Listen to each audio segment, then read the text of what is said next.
Very good morning dear student. आज की जो क्लास है फिजिकल केमिस्ट्री के अंदर नेक्स्ट जो यूनिट है अपनी वो है थर्ड यूनिट और जिसका नाम है आईआर स्पेक्ट्रोस्कोपी और उसी के अंदर अगर हम पढ़ेंगे वाइब्रेशनल स्पेक्ट्रोस्कोपी। तो नेक्स्ट नाम क्या है? IR spectroscopy. आईआर स्पेक्ट्रोस्कोपी और इसके क्या क्या नाम हैं वो भी देख लो। इसे और कहते हैं वाइब्रेशनल स्पेक्ट्रोस्कोपी या इसे कहते हैं रोटेशनल वाइब्रेशनल स्पेक्ट्रोस्कोपी। तो कितने नाम है इसके? 3 नाम हैं। आईआर स्पेक्ट्रोस्कोपी भी कहते हैं, वाइब्रेशनल स्पेक्ट्रोस्कोपी भी कहते हैं और रोटेशनल वाइब्रेशनल स्पेक्ट्रोस्कोपी भी कहा जाता है। तो सबसे पहले बताना है कि आईआर स्पेक्ट्रोस्कोपी क्यों कहा जाता है।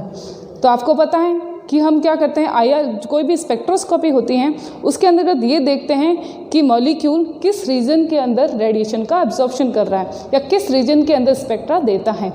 EMR जो इलेक्ट्रोमैग्नेटिक रेडिएशन स्पेक्ट्रा होता है उसके अंदर अलग अलग रीजन होते हैं और अलग अलग रीजन के अंदर मॉलिक्यूल एब्जॉर्ब करता है और स्पेक्ट्रा देता है। अगर बात करें आईआर स्पेक्ट्रोस्कोपी की तो इसका मतलब ये है कि मॉलिक्यूल जो होगा वो आईआर रीजन के अंतर्गत आईआर रेडिएशन का एब्जॉर्प्शन करता है और जब आईआर रेडिएशन का एब्जॉर्प्शन करेगा उसके फलस्वरूप स्पेक्ट्रा की प्राप्ति होगी तो उसे हम क्या कहते हैं? IR spectra. ठीक है, और इस शाखा को क्या कहेंगे? आईआर स्पेक्ट्रोस्कोपी कहा जाता है। फिर इसका दूसरा नाम आता है वाइब्रेशनल स्पेक्ट्रोस्कोपी। क्यों कहते हैं? वाइब्रेशनल स्पेक्ट्रोस्कोपी इसलिए कहा जाता है कि जब भी मॉलिक्यूल आईआर रेडिएशन का एब्जॉर्ब करता है, आईआर रेडिएशन का एब्जॉर्ब करने के बाद जब उसके अंदर वाइब्रेशनल एनर्जी लेवल के अंदर ट्रांजिशन होगा और वाइब्रेशनल एनर्जी लेवल के अंदर ट्रांजिशन के फलस्वरूप स्पेक्ट्रा की प्राप्ति होगी। तो स्पेक्ट्रा की प्राप्ति कैसे हुई है?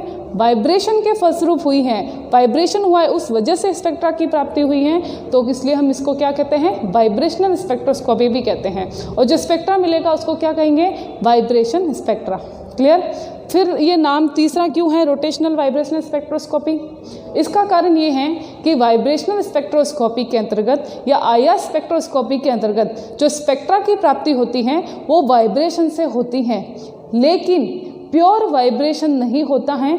जब वाइब्रेशन होता है और वाइब्रेशनल एनर्जी लेवल के बीच में संक्रमण होता है उसी दौरान मॉलिक्यूल के अंदर रोटेशन भी होता है और जब रोटेशन भी होगा तो रोटेशनल स्पेक्ट्रा भी मिलेंगे। उस वजह से इसके जो स्पेक्ट्रा प्राप्त होता है आईआर स्पेक्ट्रोस्कोपी के अंदर वो मिक्स होंगे, रोटेशन के भी होंगे और वाइब्रेशन के भी होंगे। इस वजह से हम इसको क्या कहेंगे? इसको रोटेशनल वाइब्रेशनल स्पेक्ट्रोस्कोपी भी कहते हैं। तो 3 नाम याद रखने हैं। कौन से? आईआर स्पेक्ट्रा, रोटेशनल स्पेक्ट्रा और वाइब्रेशनल स्पेक्ट्रा। क्लियर? अब आपको ये देखना है कि आईआर रीजन कहाँ से कहाँ तक होता है। तो आईआर रीजन की अगर बात करें ये होगा 0.8 म्यू से 200 म्यू। इसके अंदर 0.8 म्यू से लेके 2.8 म्यू, फिर 2.8 म्यू से लेके 15 म्यू तथा 15 म्यू से लेके 200 म्यू। ये 3 रीजन होंगे। कौन से 3 रीजन? पहला जो रीजन है जिसे हम कहते हैं नियर आईआर, निकट आईआर। दूसरा जो रीजन होगा 2.8 से 15 माइक्रो जिसे हम कहते हैं मिडल आईआर या कहते हैं मध्य आईआर। इसके अलावा 15 म्यू से लेकर 200 म्यू तक होगा उसे हम कहते हैं फार आईआर या दूरस्थ डिस्टेंस आईआर या दूरस्थ आईआर कहा जाता है। तो ये 3 रीजन है किसके? आईआर के अंदर, जिसके अंतर्गत इन्हीं रीजन के अंदर क्या करेगा? मॉलिक्यूल एब्जॉर्ब करेगा आईआर रेडिएशन का और आईआर स्पेक्ट्रा देता है। अब सवाल ये आता है कि आईआर स्पेक्ट्रा कौन से मॉलिक्यूल देंगे? जैसे हमने पढ़ा था रोटेशन के अंदर, तब भी मैंने आपको बताया था कि रोटेशनल स्पेक्ट्रा कौन से मॉलिक्यूल देंगे? ऐसे मॉलिक्यूल जिसके अंतर्गत चेंज इन डायपोल पाया जाता है, जिसके द्विध्रुव आघूर्ण के अंदर परिवर्तन होता है, उसके अंदर क्या पाया जाएगा? आईआर स्पेक्ट्रा पाया जाएगा। तो ऐसे कौन से मॉलिक्यूल जिसके अंदर क्या हो? जिसके अंदर डायपोल चेंज हो या फिर उसके द्विध्रुव आघूर्ण के अंदर परिवर्तन होता हो। कहने का मतलब जो पोलर हो। ठीक है, कैसे हो? पोलर या ध्रुवीय हो, जैसे कि HCl, HBr, CO2। इस तरह के मॉलिक्यूल कैसे हैं? पोलर होते हैं और पोलर होंगे, डायपोल मोमेंट में चेंज होगा तो ये क्या करेंगे? आईआर स्पेक्ट्रा देते हैं। अगर मैं बात करूं N2, H2O2। तो इस तरह के मॉलिक्यूल कैसे होंगे, नॉन पोलर होते हैं। होमोडायटोमिक्स, ये है हेट्रोडायमेटोमिक। तो होमोडायटोमिक जो होंगे वो नॉन पोलर होते हैं और नॉन पोलर होने की वजह से चेंज इन डायपोल क्या होगा, नहीं होगा। द्विध्रुव आघूर्ण में कोई परिवर्तन नहीं होता है, इस वजह से IR स्पेक्ट्रा नहीं देते हैं। क्लियर? तो ये IR स्पेक्ट्रा नहीं देंगे, ये IR स्पेक्ट्रा देते हैं। यहाँ तक समझ में आ गया? ये है IR के बारे में जनरल इंट्रोडक्शन। अब अपन देखते हैं IR स्पेक्ट्रोस्कोपी के अंदर सिंपल हार्मोनिक ऑसिलेटर के बारे में। यहाँ से जो सवाल आता है या जो इम्पोर्टेंट टॉपिक है इसका, वह है सिंपल हार्मोनिक ऑसिलेटर और उसकी एनर्जी। तो अब अपना टॉपिक है simple harmonic oscillator. Simple harmonic oscillator. अब ये सिंपल हार्मोनिक ऑसिलेटर क्या होता है? देखो, ये जैसे एक डायटोमिक मॉलिक्यूल है, ठीक है, और ये क्या दिख रही है आपको, स्प्रिंग दिख रही है। जब मैंने इससे पहले रोटेशनल स्पेक्ट्रा पढ़ाया था तो मैंने कहा था कि दो मॉलिक्यूल होते हैं और ये दो मॉलिक्यूल क्या करते हैं, एक दूसरे से एक बॉन्ड के द्वारा जुड़े हुए रहते हैं। तो ये एक डायटोमिक मॉलिक्यूल है, एक दूसरे से एक सिंगल बॉन्ड के द्वारा जुड़े हुए रहते हैं। बॉन्ड कैसा होता है, मजबूत होता है। जब इसको रोटेट करते हैं उसके बावजूद भी, देखो रोटेट करने के बावजूद भी दोनों एटम के बीच का डिस्टेंस चेंज नहीं हो रहा है, तो ये क्या है था, रिजिड रोटेटर। अगर चेंज हो जाता तो इसे मैं क्या बोलती, नॉन रिजिड रोटेटर। ठीक, अब करना क्या है, डायटोमिक मॉलिक्यूल के अंदर ये जो दो आपको बॉल्स दिख रही है, इसको मानो कि ये दो गोले हैं या ये दो क्या है, दोलक हैं। दोलक होते हैं ये दो दोलक, या फिर अगर हम मॉलिक्यूल्स की बात करेंगे तब हम कहेंगे कि ये दो एटम हैं। ठीक है, दोनों एक दूसरे से एक स्प्रिंग के द्वारा जुड़े हुए रहते हैं। या तो आपको बॉन्ड दिख रहा है, लेकिन आपको ये एज्यूम करना है, कल्पना करनी है कि इन दो बॉन्ड के बीच में ये क्या है, एक स्प्रिंग है। इस तरह से एक स्प्रिंग जुड़ी हुई है। अब आप मुझे बताओ कि उस स्प्रिंग को अगर मैं खींचूंगी और छोड़ूंगी तो क्या होगा, वापस पास में आएगी, वापस खींच सकती हूँ। तो ये क्या करता है, ये मॉलिक्यूल जो होगा, ये जो एटम होगा, इसका न्यूक्लियस क्या करता है, नाभिक क्या करता है, वाइब्रेट करेगा। कैसे वाइब्रेट करेगा, जैसे कि देखो मैं इसको तोड़ के बता रही हूँ ताकि, क्योंकि मेरे पास स्प्रिंग नहीं है, तो ये क्या करेगा, जैसे ही वाइब्रेशन होगा यहाँ जाएगा वापस आएगा, वापस जाएगा वापस आएगा, वापस जाएगा वापस आएगा। तो इसे कहते हैं वाइब्रेशन या कंपन। ये अपने तल के अंदर दाएं बाएं कंपन करेगा, वाइब्रेट करेगा। और जब ये वाइब्रेट करेगा, क्यों वाइब्रेट कर पाएगा, क्योंकि इसके बीच का बॉन्ड कैसा है, एक तरह से स्प्रिंग के जैसा है। तो स्प्रिंग के जैसा होने की वजह से ये क्या करेगा, दूर जाएगा, वापस आएगा, वापस जाएगा, वापस आएगा। तो ये क्या कर रहा है, ये कंपन कर रहा है, वाइब्रेट कर रहा है। तो ये जब कंपन या वाइब्रेट करेगा, इस दौरान क्या होगी, इनकी डिस्टेंस चेंज होती रहेगी। और ये क्या करता है, एक निश्चित आवृत्ति के अंदर, एक फिक्स फ्रिक्वेंसी के अंदर ऑसिलेट करता है।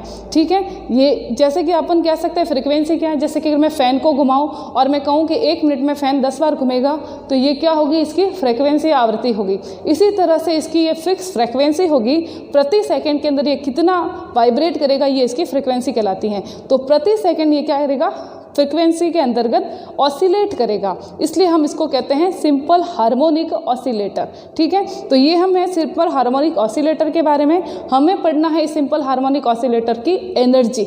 हम जो पढ़ रहे हैं वो है वाइब्रेशनल स्पेक्ट्रोस्कोपी, जिसके अंतर्गत हम देखेंगे कि ये वाइब्रेशनल स्पेक्ट्रोस्कोपी के अंदर एक सिंपल हार्मोनिक ऑसिलेटर हैं, जिसके अंतर्गत दोनों एटम एक दूसरे से स्प्रिंग के द्वारा, लचीले बंध के द्वारा जुड़े हुए हैं। जब ये वाइब्रेट करेगा तो वाइब्रेशनल एनर्जी लेवल के अंदर चेंजेस आएगा।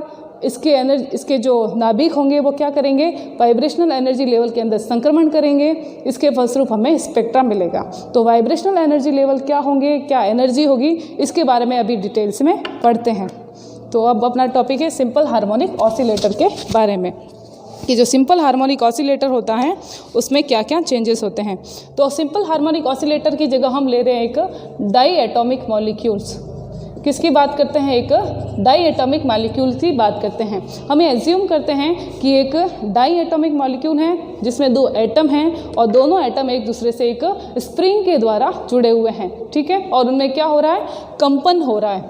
इस तरह से जैसे मान लो ये इसका गुरुत्व केंद्र है। ठीक है, ये कंपन करेगा, यहाँ आ गया, और फिर वापस जब कंपन करेगा वापस लेंथ में क्या आएगी, वृद्धि आएगी, ये यहाँ चला जाएगा।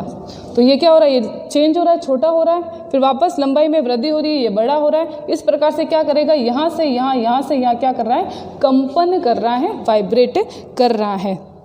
तो ये है एक सिंपल हार्मोनिक ऑसिलेटर। अब सिंपल हार्मोनिक ऑसिलेटर जब अपन पढ़ते हैं तो सबसे इम्पॉर्टेंट चीज़ जो उसके अंदर पढ़ते हैं उसे हम कहते हैं हुक का नियम। आपको भी याद रखना है, ये 1 नंबर का भी आता है, कई बार बड़ा सवाल भी आता है, हुक्स लॉ क्या है या हुक का नियम क्या है। तो हुक के नियम के अंतर्गत ये बताया जाता है कि जब भी ये वाइब्रेट करता है तो उस पर लगने वाला जो प्रत्यानन बल होता है किसी भी सिंपल हार्मोनिक ऑसिलेटर के अंदर जब वो वाइब्रेट करता है तो सिंपल हार्मोनिक ऑसिलेटर पर लगने वाला प्रत्यानन बल उसके विस्थापन के समानुपाती होता है। इसे हम कहते हैं क्या, इसे कहते हैं हुक का नियम। लगने वाला प्रत्यानन बल, ये प्रत्यानन बल जो है वो F है, किसके समानुपाती होता है, विस्थापन के, मतलब कितना विस्थापित हुआ, ठीक है, उसके समानुपाती होता है।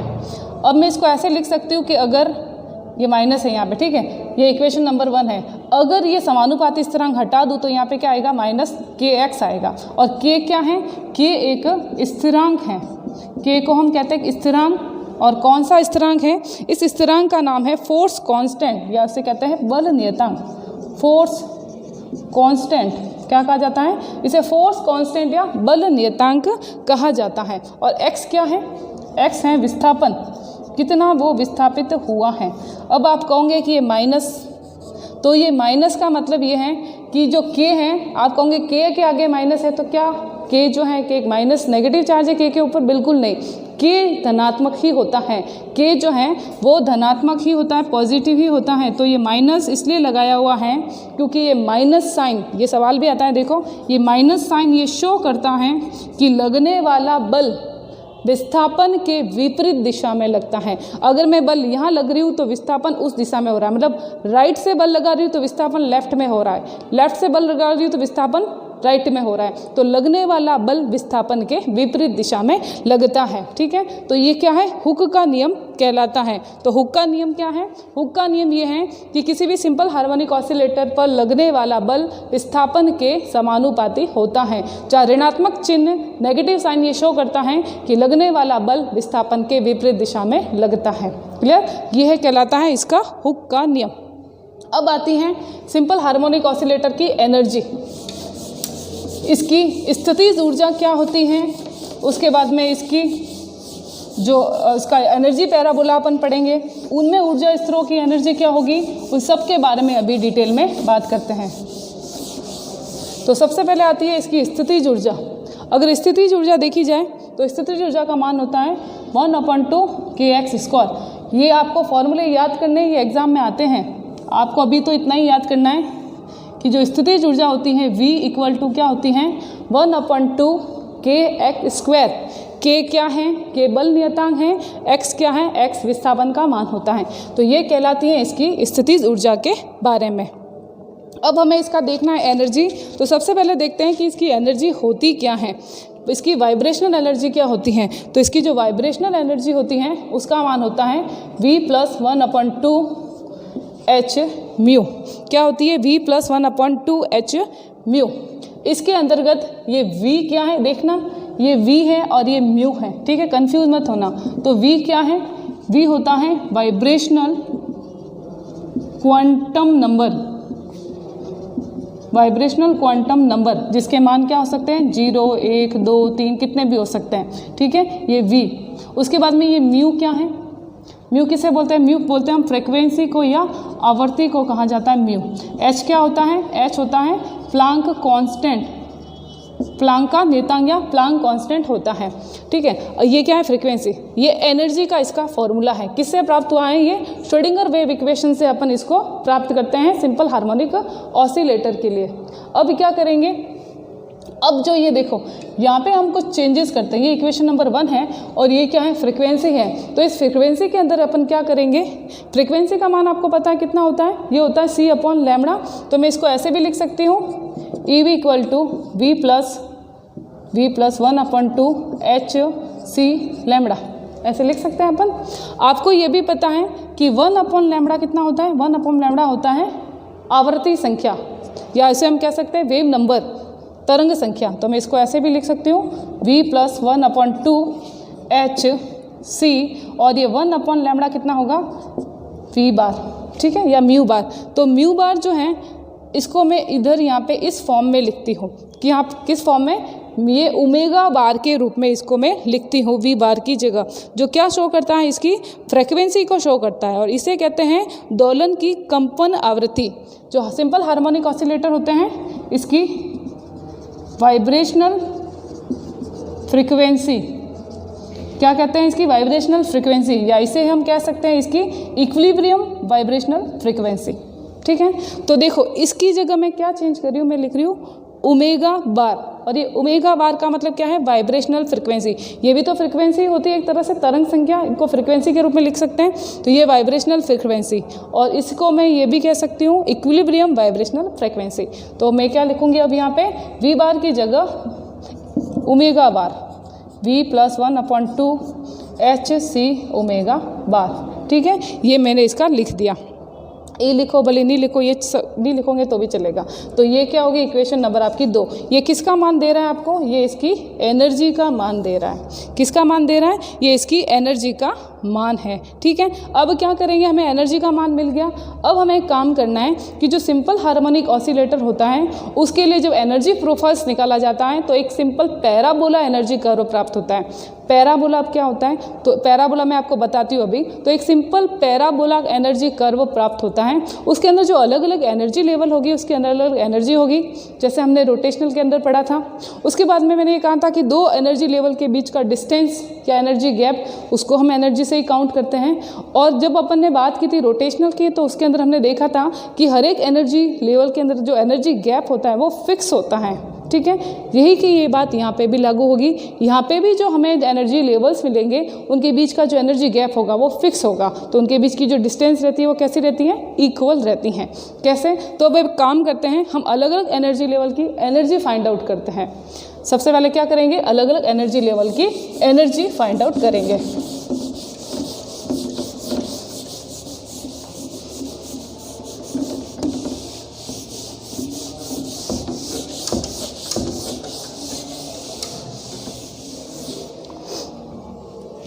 जैसे कि मान लो ये इसका एनर्जी पैराबोला यहाँ बना देते हैं।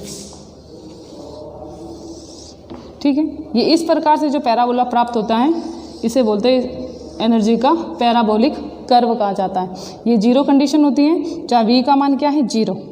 v का मान अब आगे बढ़ रहा है, v का मान 1 2 3 4 5, इस तरह से ये v क्या है, v क्या होती है, वाइब्रेशनल क्वांटम नंबर। इधर क्या होती है, पोटेंशियल एनर्जी, स्थितिज ऊर्जा, और स्थितिज ऊर्जा क्या होती है, इधर की तरफ बढ़ती जा रही हैं। ये होते हैं इसके अलग अलग एनर्जी लेवल्स। ये क्या है, इसके अलग अलग एनर्जी लेवल।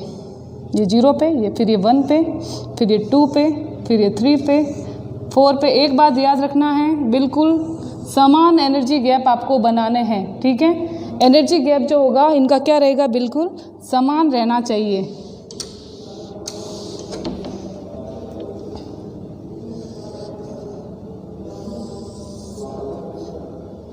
तो ये पहली कंडीशन v 0 वाली। ठीक है, ये क्या बना, पोटेंशियल एनर्जी, और ये कहलाता है इसका पैराबोला कर्व। ये अलग अलग एनर्जी लेवल्स हैं और इनके बीच के ये क्या है, एनर्जी गैप है। तो यहाँ से ये ट्रांजिशन हो गए। अब सबसे पहले तो हम ये देख लेते हैं कि एक एक एनर्जी लेवल की एनर्जी क्या होती है, उसके बाद उसका डिफरेंस देखेंगे। तो हमें फॉर्मूला तो पता है, फॉर्मूला क्या है, EV = V + 1/2 hc म्यू बार होता है। जहाँ V क्या करना है, क्वांटम नंबर आपको लिखना है अलग अलग, और फिर अलग अलग एनर्जी लेवल की एनर्जी निकालनी है। तो इक्वेशन नंबर 2 को मैं यूज़ करती हूँ किसके लिए, एनर्जी के लिए। किसकी एनर्जी निकाल रहे हैं, सिंपल हार्मोनिक ऑसिलेटर की। ठीक है, तो सबसे पहले क्या करते हैं, V0 लेके देखते हैं। V0 ग्राउंड एनर्जी लेवल है, इसकी क्या एनर्जी होती है।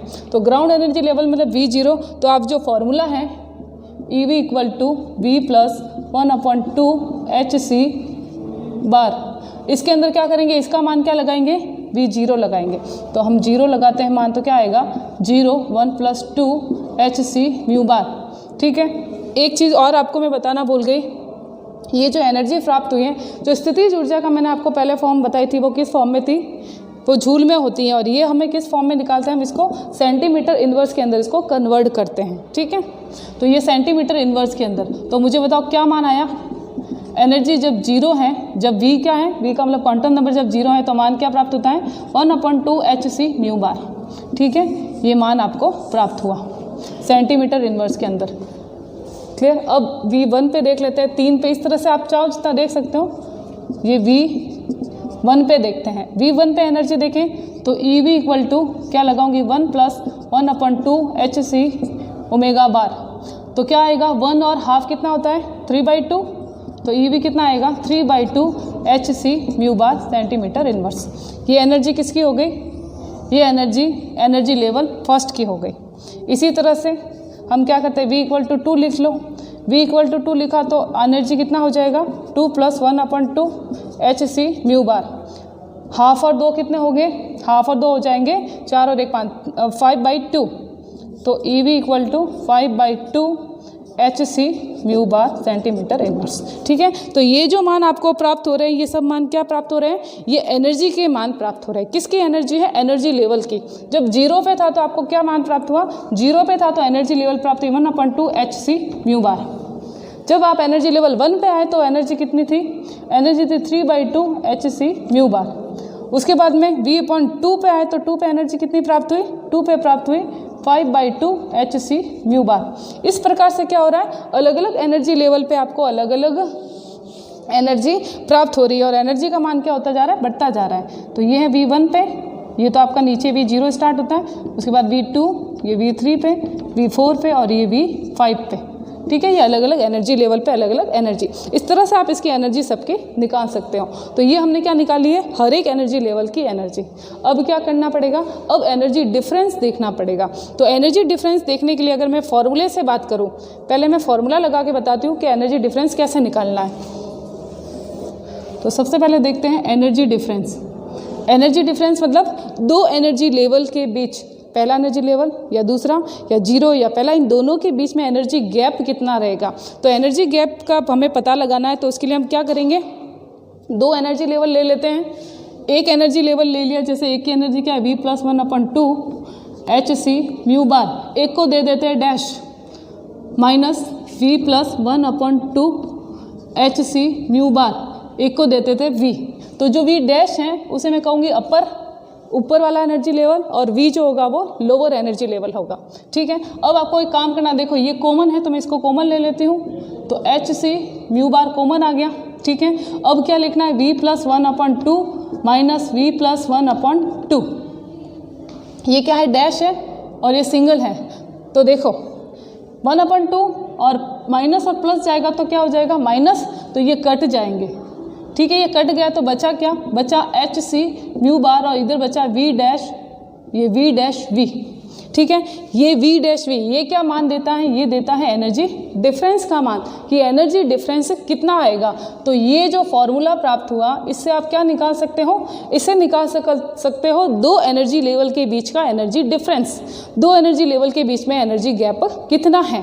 तो अपन एक काम करते हैं, अलग अलग एनर्जी लेवल लेते हैं, उनके बीच का एनर्जी डिफरेंस देखते हैं। तो ये फॉर्मूला चाहो तो आप डायरेक्ट यूज़ कर सकते हो, और आप चाहो कि मुझे तो डायरेक्ट निकालना है, तो बहुत ही सीधा सा मान है। क्या करना है, ये जो एनर्जी लेवल है इसकी और इसकी, इन दोनों को क्या कर दो, माइनस कर दो, डिफरेंट कर दो, तो डिफरेंस आ जाएगा। 3/2 hc म्यू बार से 5/2 hc म्यू बार, दोनों को माइनस करोगे तो क्या हो जाएगा, तो भी आपको एनर्जी डिफरेंस प्राप्त हो जाएगा। तो ये सीधा डायरेक्ट मेथड है और ये एक तरह का इनडायरेक्ट मेथड है। तो अपन एनर्जी गैप निकालते हैं इनका। ये आपको समझ में आ गया, ये मैं अब हटा देती हूँ। ठीक है, ये अलग अलग आपको एनर्जी प्राप्त हुई, उसके बारे में मैंने वहाँ लिख लिया है।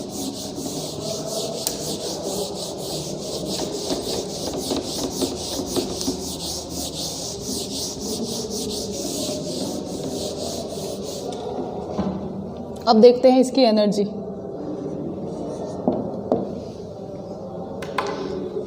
अब क्या करना है, एक हम लेंगे V डैश, एक लेंगे V डैश होता है अपर वाइब्रेशनल एनर्जी लेवल और V होगा लोअर वाइब्रेशनल एनर्जी लेवल। तो ये डेली इक्वल टू आप लेंगे hc ओमेगा बार V डैश V। ठीक है, ये क्या आ गया, V डैश V। आप चाहो तो इसको ऐसे भी लिख सकते हैं। और अब हमें पता है कि V डैश V के अंदर जो वाइब्रेशनल एनर्जी लेवल हैं क्या हैं, जो वाइब्रेशनल एनर्जी लेवल है उसको चाहो तो आप डायरेक्ट लिख सकते हो, और चाहो तो आप उसकी एनर्जी के बारे में भी लिख सकते हो। तो अगर मैं उसकी वाइब्रेशनल एनर्जी लेवल लिखूंगी तो देखो 0 और क्या है 1 है, तो मान क्या प्राप्त होगा, 0 और 1 है, तो इसका मान हमें प्राप्त होगा del EE hc ओमेगा बार तो मुझे कहाँ से कहाँ जाना है, V0 से V'1 तक। तो V'1 और V0 एक में से 0 गया, कितना आ गया, 0 ही आएगा। मान क्या आएगा, hc ओमेगा बार डेली ई, कितना आएगा, hc ओमेगा बार सेंटीमीटर इनवर्स। ठीक है, ये इसका मान प्राप्त हुआ। अब देखो ये तो मैंने इस विधि से निकाला है, ठीक है। बाकी अब आगे से आगे मैं क्या करूँगी, अब आगे से आगे मैं V' की जगह लिखूँगी 2 और V की जगह लिखूँगी 1 और एनर्जी गैप निकालूंगी तो भी कितना आएगा, 1 ही आएगा, क्योंकि यहाँ तो मान क्या प्राप्त होगा, 1 ही प्राप्त होगा। तो अगर मैं इस विधि से निकालती हूँ तो भी मुझे यही मान प्राप्त होगा। ठीक है, ये चीज़ आप ध्यान से सुनना। अगर मैं इस फॉर्मूले को लेकर एनर्जी गैप निकालती हूँ तो ये एनर्जी गैप मुझे प्राप्त होगा hc ओमेगा बार। क्लियर, यही प्राप्त होगा। अगर मैं 2 एनर्जी लेवल की एनर्जी लेके एनर्जी डिफरेंस निकालूँ तो भी सेम मान प्राप्त होगा। कैसे, ट्राई कर लेते हैं। जैसे कि 2 एनर्जी लेवल ले लेते कोई भी, हमने ले लिया V0 और V1। ठीक है, V0 में क्या एनर्जी क्या है, 1/2 और V1 में क्या है, 3/2। तो दोनों एनर्जी लेते हैं तो ये आ गई डेली E = 3/2 hc ओमेगा बार 1/2 hc ओमेगा बार, यही है। अब क्या करेंगे, कॉमन ले लेते हैं hc ओमेगा बार हमने कॉमन ले लिया तो क्या आ गया, 3/2 1/2 hc ओमेगा बार। इधर क्या आएगा, 2 आ गए नीचे आधार में और ये क्या 3/1। क्लियर, अब क्या करना है, hc ओमेगा बार कितना आया, 3 में से गया 2/2, 2 में से 2 कटा कितना बचा 1। आंसर क्या आया, hc ओमेगा बार सेंटीमीटर इनवर्स आया आंसर। क्या आया आंसर, hc ओमेगा बार। और यहाँ पे भी आंसर क्या आया था, hc ओमेगा बार। इसका मतलब क्या हुआ, ये डेली है, इसका मतलब ये हुआ कि 2 एनर्जी लेवल के बीच का जो एनर्जी लेवल है वो एनर्जी गैप है वो कितना होता है, hc ओमेगा बार जो है वो एनर्जी डिफरेंस होता है 2 एनर्जी लेवल के बीच का। ये एनर्जी लेवल हैं अलग अलग, ठीक है, ये जैसे अलग अलग एनर्जी लेवल हैं तो इन 2 एनर्जी लेवल के बीच का एनर्जी गैप hc ओमेगा बार मतलब फिक्स मान रहेगा। इनके बीच भी यही है, इनके बीच में भी यही है। इट्स मीन कि जो सिंपल हार्मोनिक ऑसिलेटर जो हैं उनके अंदर जो हमें उसका एनर्जी कर्व प्राप्त होता है वो पैराबोलिक प्राप्त होता है तथा उनके बीच का जो एनर्जी गैप होता है वो एकदम फिक्स या निश्चित मान प्राप्त होता है। अतः 2 स्पेक्ट्रा के बीच का डिस्टेंस रहेगा क्या, फिक्स रहेगा या निश्चित मान प्राप्त होता है। इसलिए आपको सभी क्या दिख रहे हैं, एक समान डिस्टेंस पे ये दिख रहे हैं। ठीक है, तो ये कहलाता है इसका सिंपल हार्मोनिक ऑसिलेटर का पैराबोला कर्व और ये है इसकी एनर्जी के बारे में। एक चीज़ जो इसमें आपको याद रखनी है, आप ये देखो, आपने नोट किया होगा कि V0 जब अपन ग्राउंड एनर्जी लेवल की बात कर रहे हैं, जब वो वाइब्रेशनल क्वांटम नंबर 0 है उसके बाद भी वहाँ पे एनर्जी क्या है, 0 नहीं है, कुछ ना कुछ एनर्जी का मान फिर भी है। क्या, जो V0 की मैं बात कर रही हूँ मतलब ग्राउंड स्टेट की बात कर रही हूँ, तब भी एनर्जी आपको कितनी दिख रही है, तब भी 1/2 hc ओमेगा बार। इसका मतलब ये लाइन आप याद रखना, सिंपल हार्मोनिक ऑसिलेटर के अंतर्गत जब वाइब्रेशनल स्पेक्ट्रा प्राप्त होता है या वाइब्रेशनल स्पेक्ट्रा की प्राप्ति होती है तो सिंपल हार्मोनिक ऑसिलेटर में ग्राउंड एनर्जी लेवल की एनर्जी भी कभी भी शून्य नहीं होती हैं। अतः सिंपल हार्मोनिक ऑसिलेटर के वाइब्रेशनल स्पेक्ट्रा के अंतर्गत ग्राउंड एनर्जी लेवल की एनर्जी कभी भी शून्य नहीं होती हैं। इस ग्राउंड एनर्जी लेवल जो है उसकी एनर्जी क्या कहलाती है, 0.0 एनर्जी कहलाती हैं। इसका मान क्या होता है, या क्या कहते हैं, 0.0 एनर्जी इसको कहा जाता है। नाम क्या है, 0.0 एनर्जी। तो आपसे पूछा जाए 0.0 एनर्जी क्या है, तो सिंपल हार्मोनिक ऑसिलेटर के अंदर वाइब्रेशनल स्पेक्ट्रा के अंदर V0 या क्वांटम नंबर 0 होने पर या ग्राउंड एनर्जी लेवल की जो एनर्जी है वो कभी भी शून्य नहीं होती हैं, उसका मान 1/2 hc ओमेगा बार होता है। इसे 0.0 एनर्जी कहा जाता है। क्लियर, तो ये है आपकी वाइब्रेशनल स्पेक्ट्रोस्कोपी, जिसके अंतर्गत हमने देखा सिंपल हार्मोनिक ऑसिलेटर के बारे में कि सिंपल हार्मोनिक ऑसिलेटर जो होता है उसकी एनर्जी क्या रहेगी, उसका एनर्जी गैप क्या रहेगा, उसका जो पैराबोला हमें प्राप्त हुआ है वो पैराबोला कैसा होता है और उसके बीच में एनर्जी डिफरेंस क्या होते हैं। क्लियर, अब जो हम देखते हैं इसके बारे में नेक्स्ट चीज़ इसके अंदर है वो है इसका सिलेक्शन रूल, कि इसका सिलेक्शन रूल क्या होता है। तो अब इसका सिलेक्शन रूल भी देख लेते हैं। सबके सिलेक्शन रूल आपको याद रखने हैं या आप ये ध्यान रखना, सिलेक्शन रूल क्या शो करता है? सिलेक्शन रूल ये शो करता है कि कोई भी स्पेक्ट्रोस्कोपी है उसके अंदर जो स्पेक्ट्रा की प्राप्ति होगी तो संक्रमण से होगी, ट्रांजिशन होगा, तो वो संक्रमण जो है अलाउड है या नहीं है, वो संक्रमण होने चाहिए या नहीं होने चाहिए। अगर कोई संक्रमण अलाउड होंगे तो स्पेक्ट्रा की प्राप्ति होगी और उस स्पेक्ट्रा की इंटेंसिटी भी अधिक रहेगी। अगर संक्रमण अलाउड नहीं है तो उनसे स्पेक्ट्रा की प्राप्ति नहीं होगी। तो इसी को कौन डिसाइड करता है? इसको उस स्पेक्ट्रोस्कोपी का सिलेक्शन रूल डिसाइड करता है।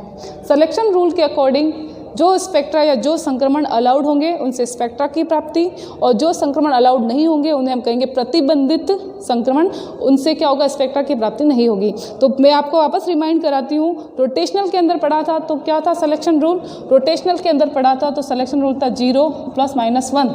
क्लियर? यहाँ पर आपको याद रखना है सिलेक्शन रूल जो है डेल वी क्या होगा? +-1, 0 नहीं है यहाँ पे, ठीक है, 0 नहीं होगा। कोणीय संवेग में 0 परिवर्तन वो यहाँ पे नहीं है। आपको याद रखना है +-1, प्लस का 1 या माइनस का 1, और प्लस क्या शो कर रहा है? प्लस शो कर रहा है कि स्पेक्ट्रा की प्राप्ति अवशोषण से, माइनस शो करता है कि स्पेक्ट्रा की प्राप्ति किससे? उत्सर्जन से होती है। तो इसके लिए जो सिलेक्शन रूल होगा वो क्या होगा? सिलेक्शन रूल होता है +-1, इसको कहा जाता है। क्या कहा जाएगा? +-1 कहा जाता है। क्लियर? अब बात आती है, ये तो सिलेक्शन रूल छोटा ही है, बस इसके बारे में इतना ही आपको याद रखना है। एक चीज़ और आती है इसके अंदर, उसका नाम है फंडामेंटल फ्रीक्वेंसी। फंडामेंटल फ्रीक्वेंसी का मतलब क्या है? फंडामेंटल फ्रीक्वेंसी का मतलब है कि जब वाइब्रेशनल स्पेक्ट्रोस्कोपी के अंदर, आईआर स्पेक्ट्रोस्कोपी के अंदर जब स्पेक्ट्रा की प्राप्ति होती है तो स्पेक्ट्रा की प्राप्ति के अंदर हम देखते हैं कि उसकी इंटेंसिटी जो होती है वो वेरी करती जाती है। उसकी इंटेंसिटी जो है क्या करती है? वेरी करती हैं, चेंज होती जाती हैं। अब इस पोटेंशियल एनर्जी कर्व के अंदर अपन देखें तो हम देख रहे हैं कि जैसे जैसे क्या करते हैं वाइब्रेशनल एनर्जी लेवल आगे की तरफ बढ़ रहे हैं, या कह सकते हैं वाइब्रेशनल क्वांटम नंबर जो है जैसे जैसे इंक्रीज हो रहे हैं वैसे वैसे क्या मान भी इंक्रीज हो रहा है, वैसे वैसे एनर्जी लेवल की एनर्जी भी जो है वो बढ़ती जाती हैं। लेकिन दो एनर्जी लेवल के बीच का जो गैप है वो चेंज नहीं होता है, वो क्या रहता है? वो फिक्स ही रहता है। कितना रहेगा? hc रहता है। तो दो एनर्जी लेवल के बीच का जो डिफरेंस होता है वो कितना होता है? hc होता है। इसे हम कहते हैं उसका एनर्जी गैप कहा जाता है। इसको इस तरह से डिनोट कर दिया जाता है। अगर मैं बात करूं कि ये जो h है उसको मैं इसके नीचे ले आऊँ तो मैं इसको ऐसे लिख सकती हूँ daily/hcu ओमेगा बार, ठीक है। और हमें पता है, हमने रोटेशनल स्पेक्ट्रा के अंदर भी पढ़ा था कि डेली E/hcu इसको अपन इस फॉर्म में करते हैं, इस फॉर्म में लिखते हैं तो ये जो एनर्जी जो झूल के फॉर्म में होती है वो किस फॉर्म में आ जाती है? उसको अपन शो करते हैं वेव नंबर्स के रूप में। डेली मतलब energy/hc इसका जो अनुपात होता है वो क्या मान देता है? वो देता है वेव नंबर या आवृत्त संख्या का मान देता है। ये क्या है? वेव नंबर या तरंग संख्या। अब ये तरंग संख्या का मान किसके बराबर हो गया? ये हो गया फ्रीक्वेंसी के बराबर। और ये कौन सी फ्रीक्वेंसी है? ये है वाइब्रेशनल फ्रीक्वेंसी, वाइब्रेशनल फ्रीक्वेंसी या फिर कह सकते हैं कंपन आवृत्ति। और ये क्या मान है? ये है इसकी तरंग संख्या, जिसे कहते हैं वेव नंबर या तरंग संख्या, वेव नंबर या तरंग संख्या। तो अब ये कि फंडामेंटल फ्रीक्वेंसी क्या होती है? फंडामेंटल फ्रीक्वेंसी का मतलब है कि वाइब्रेशनल स्पेक्ट्रोस्कोपी के अंतर्गत वह स्पेक्ट्रा जिसकी फ्रीक्वेंसी या आवृत्ति का मान, जिसकी वाइब्रेशनल फ्रीक्वेंसी या आवृत्ति का मान जब तरंग संख्या के बराबर हो जाता है, किसके बराबर? तरंग संख्या के बराबर हो जाता है, उस स्थिति में उस वाइब्रेशनल फ्रीक्वेंसी को क्या कहा जाता है? फंडामेंटल फ्रीक्वेंसी या मूल आवृत्ति कहा जाता है। तो सिंपल सी बात है, फंडामेंटल फ्रीक्वेंसी या मूल आवृत्ति का मतलब ये है कि जब आवृत्ति का मान, वाइब्रेशनल फ्रीक्वेंसी या कंपन आवृत्ति का मान उसकी तरंग संख्या के बराबर हो जाता है, उसे कहते हैं मूल आवृत्ति या फंडामेंटल आवृत्ति कहा जाता है। और ये तभी पॉसिबल होता है कब? जब किस प्रकार के संक्रमण हो? अलाउड ट्रांजिशन या कह सकते हैं अनुमानित संक्रमण हो, जैसे कि 0 से 1 के अंदर जा रहा है, या 1 से 2 में जा रहा है, 2 से 3 के अंदर जा रहा है, 3 से 4 में जा रहा है। इस प्रकार का संक्रमण जिसमें कितना +½ या +1 या +1 या -1 चेंजेस होता है, तो उस प्रकार के संक्रमण अलाउड होते हैं। और अलाउड संक्रमण होगा तो अलाउड संक्रमण के अंदर जो हमें स्पेक्ट्रा मिलेगा, उन स्पेक्ट्रा की फ्रिक्वेंसी जो होगी वो फ्रिक्वेंसी किसके बराबर होगी? वेव नंबर के बराबर होगी। और उन वेव नंबर्स के बराबर होगी तो उस आवृत्ति को हम कहते हैं फंडामेंटल आवृत्ति कहा जाता है। क्लियर? अगर संक्रमण इस प्रकार का हो कि 1 से 3 के अंदर या 0 से 2 के अंदर, ये 0 से कहाँ जा रहा है? सीधा 2 में जा रहा है, या फिर 1 से सीधा 3 के अंदर जा रहा है, तो इस प्रकार का जंप करके संक्रमण हो रहा है, तो इस प्रकार के संक्रमण अलाउड नहीं होते हैं। क्योंकि सिलेक्शन रूल के अकॉर्डिंग चेंज तो कितना होना चाहिए? +1 या -1 ही होना चाहिए। तो इस प्रकार का अगर संक्रमण होता है तो अलाउड नहीं होगा। और इस प्रकार का संक्रमण होगा तो जो बैंड्स प्राप्त होंगे, जो फ्रिक्वेंसी होगी, उसको हम कहेंगे ओवरटोन्स। क्या कहते हैं उसको? ओवरटोन उसको कहा जाता है। क्लियर? तो समझ में आ गया फंडामेंटल फ्रिक्वेंसी क्या है और ओवरटोन्स का मतलब क्या है? मतलब सीधा जंप करेंगे 0 से 2, 1 से 3, इस प्रकार का संक्रमण होगा जो अलाउड नहीं होता है, ओवरटोन्स कहलाते हैं। और जो अलाउड संक्रमण है उसकी फ्रिक्वेंसी क्या हो जाएगी?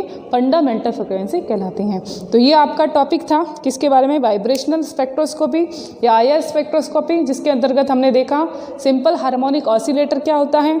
सिंपल हार्मोनिक ऑसिलेटर जिसके अंतर्गत हम मानते हैं कि कोई डायटोमिक मॉलिक्यूल है जिसको एक स्प्रिंग से जोड़ दिया जाए तो किस प्रकार से वो ऑसिलेट करता है, किस प्रकार से वो कंपन करता है, गति करता है। तो उसकी एनर्जी हमने देखी, तो एनर्जी का मान क्या था? उसकी एनर्जी का मान था E = V + 1/2 h𝜇। और अगर पूरी उसकी एनर्जी हमने फाइंड आउट की तो हमारे पास फॉर्मूला क्या आया था? V + 1/2 hcW बार या ओमेगा बार। तो यहाँ पे ये V क्या होता है? वेव, ये होता है वाइब्रेशनल क्वांटम नंबर, और जो म्यू होता है या फिर कह सकते हैं ये ओमेगा बार होता है, ये क्या होता है? इसकी वाइब्रेशनल फ्रिक्वेंसी कहलाती है। ठीक है? फिर अलग अलग एनर्जी लेवल के अंदर हमें क्या करना है? उसकी एनर्जी फाइंड आउट करनी है। अलग अलग एनर्जी लेवल की एनर्जी हमने फाइंड आउट की, उसके बाद में हमें उसका एनर्जी गैप देखना है। और हम ये देखते हैं कि सिंपल हार्मोनिक ऑसिलेटर का उसकी वाइब्रेशनल क्वांटम नंबर तथा उसके पोटेंशियल एनर्जी के सापेक्ष जब कर्व खींचा जाता है, ग्राफ बनाया जाता है, तो एक पैराबोलिक कर्व प्राप्त होता है। कैसा? एक पैराबोलिक स्थितिज ऊर्जा का वक्र प्राप्त हो जाता है।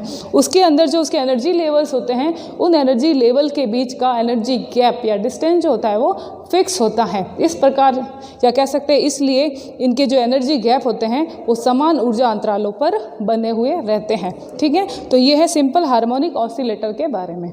अगला जो टॉपिक है वो अपनी नेक्स्ट क्लास के अंदर पढ़ेंगे। Okay, thank you.